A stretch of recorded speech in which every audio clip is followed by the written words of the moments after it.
I'm still learning. I'm laughing at myself now, but ooh, my attitude a second ago was like, not a second, but there was prayer in between, obviously, because I realized something. I was watching a video where it says the name Yahuwah or Yahusha. I'm like, oh, maybe this person knows what's going on. Like, that's how eager I am just to find anybody, like, to associate with that has got a clue. And it's about the harlot in the book of Revelation. And, oh, the mother of harlots. We want to be clear about that. And he's like, quoting scripture about how Jerusalem is called a harlot. And how Jerusalem predates Christianity. And all its churches. And there's part of me just went, how stupid can you be? And then I realized, like, oh, this is Yahuwah connecting the dots for me. Because I was conditioned and trained, and I would have looked for a religious organization to blame as well. So,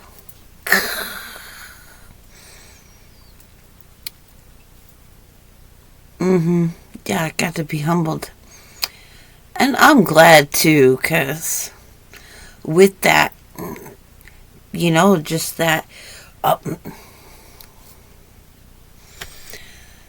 just that feeling of judging other people, that sucky feeling, it doesn't feel good. We think it feels good when we're firing it off, but no, it doesn't. No. I love people. It's not that I always like them, but I love them. And there's a distinct difference there. An important one. So, back to the topic at hand. I do digress constantly. This is what happens to a brain that has like packages delivered to it that have to be unpacked. All the pieces brought together and organized. That's why we're called neurodivergent, is because we have to diverge from the narrow, to the all of it. Catch it. Okay, so if Jerusalem was just a little baby harlot, who was the mother? Let's see. We know that the evil one influencing the world and giving its power to the beast in the book of Revelation is one who has not revealed themselves yet, because that would be the Antichrist. And we know it takes a full come out of my teeth. Okay. We know that one's to be the Antichrist, who's the enemy of Christ, who's the father of lies. We're not going to see them. We're not going to identify them. Our wars with the spirits of the air. Water!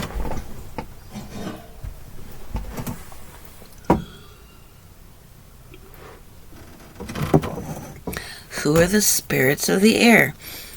The angels who have left their heavenly abodes. Well, if these are the ones being identified as gods and goddesses,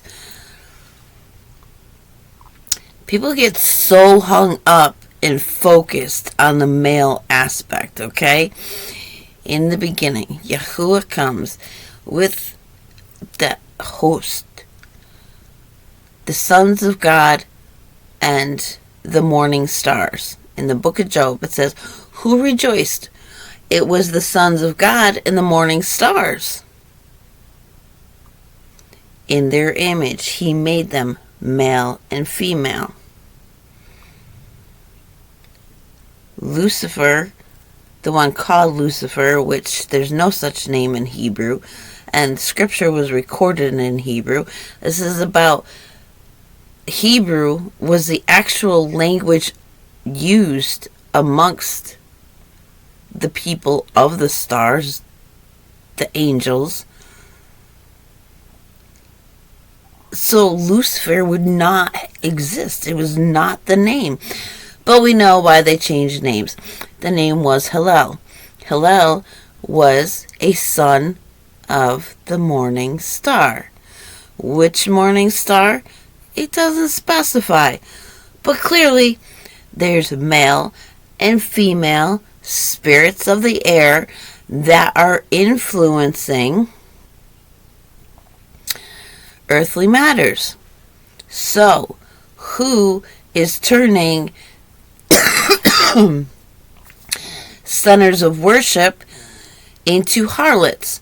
Harlotry, when used in reference to centers of worship, is worshiping other deities.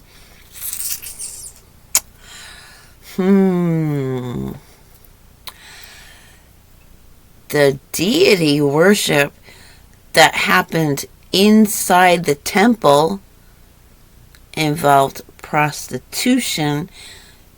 Moloch was usually outside the temple. Inside the temple was generally turned to goddess worship and actual physical harlotry. You know, the holy prostitutes. They'd get possessed by spirits, have sex with people, and all that stuff. And that's how the Nephilim and stuff were created, by the way. So, we already know that the enemy's chief ploy is divide and conquer, separate. One thing, all the mainstream, all the rank and file, the people filling the church pews generally are all in every synagogue, every temple, every church, every cathedral, every religion, aside from the people like in India who worship many gods. They all are seeking to understand what is required of them to be pleasing to the one true God. So amongst humanity, we have no enemies. None. Yahusha, while being crucified, looked down and said, "Father, forgive them, they know not what they do." Now the church leaders that are turning their congregations to harlotry, the book of Revelation speaks of the angels over the congregations. Humans think way too much of themselves. Way too much. They think the book of Revelation is all about them. It's not. It's not. All this questioning and doubting happened in heaven. The corruption, everything like that, involved the angels that were responsible for caring for humans. They failed. They're the ones being called to account for what they did before Yahuwah addresses humanity. We are the misled children. Okay? We are not the primary concern. The ones causing the misleading are the first ones on the list. They're all going to be chained up, saved for the day of judgment, or of their destruction, because they're pretty much judged. It's battle. They're the first to die. or to be reserved for a later time. And then comes the 1,000-year reign and the teaching of people who will then be introduced, for so many of them for the first time, to those unbound at the end of the 1,000-year reign. So, just like the son of perdition is giving his power to a beast, we have the mother of harlots look for a goddess whose worship involves prostitution. And that's the one. And stop being so masculine centric. Like, oh, it's only... You are seduced constantly. Like, ooh, women luring you. Haven't you gotten it by now? Haven't you figured this out?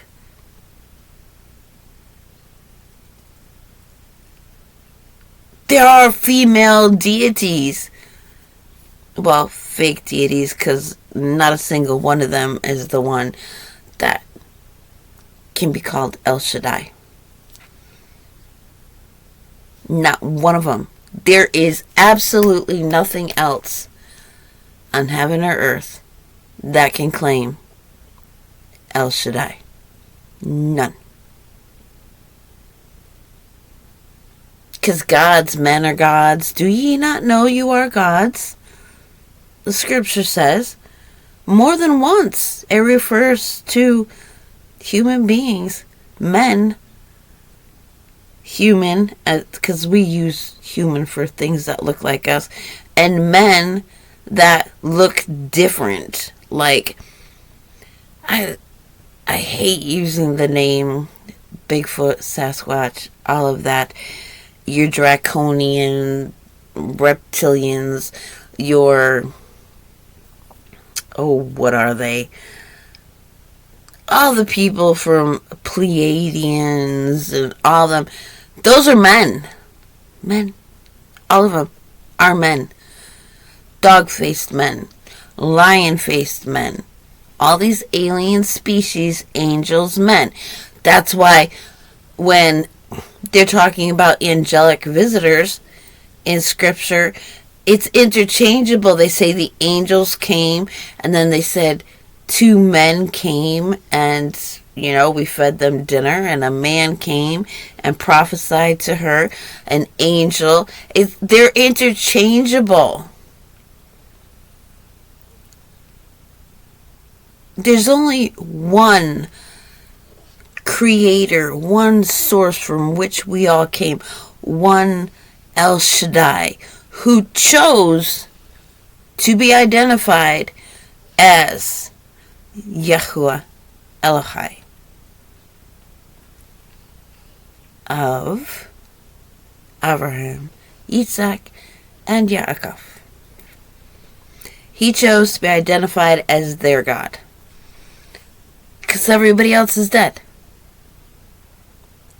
They don't matter. They don't count. He made his promises. They're going to shepherd all the people who turn. I'm not saying you don't count like because you're not Jewish. I'm saying like this is where his focus was. You become a part of this nation of people. You join with them. They're the keepers of the Torah. They're the kings and the priests over the earth. Or he's not your God. He's not identifying as your source. No. He withdraws his spirit and they become dust. That's why Yahushua even said to the Pharisees and Sadducees, your father is not my father. Their father is the father of the lie. if you are not following Torah, you don't share the same father. So its principle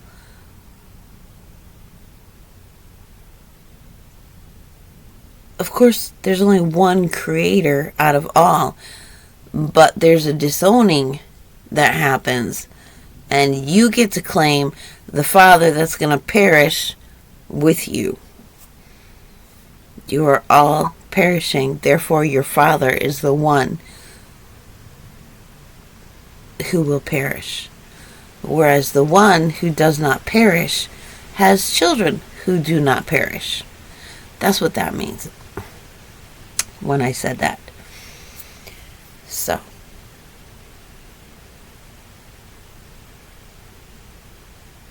there are females up in the heavenly realms.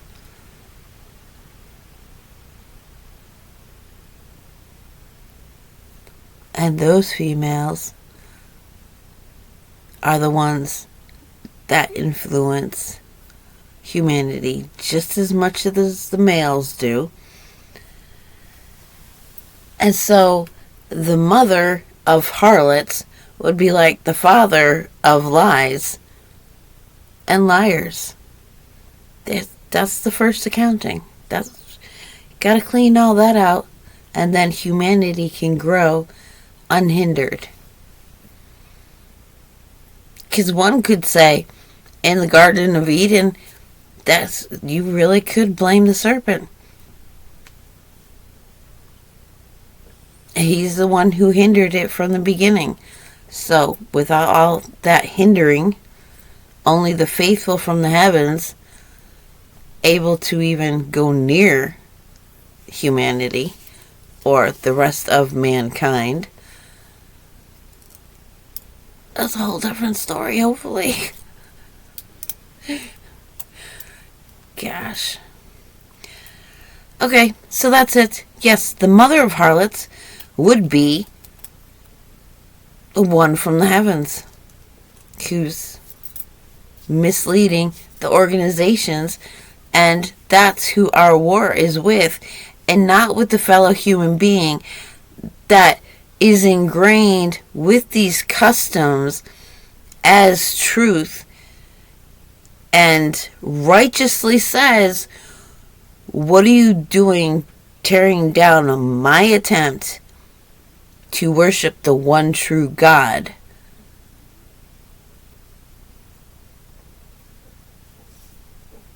Add to people's faith. Don't just attack it and try and steal it. That's how existential crisis happens and helps. Existential crisis makes you question everything and then go seeking for an answer or open to an answer. Nice Freudian slip there, right? Mm-hmm.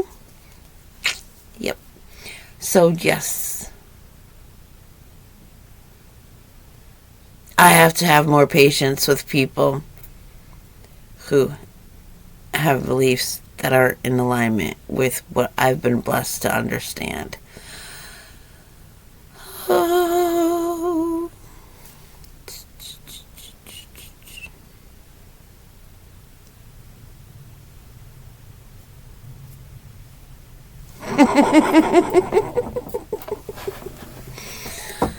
I'm still learning.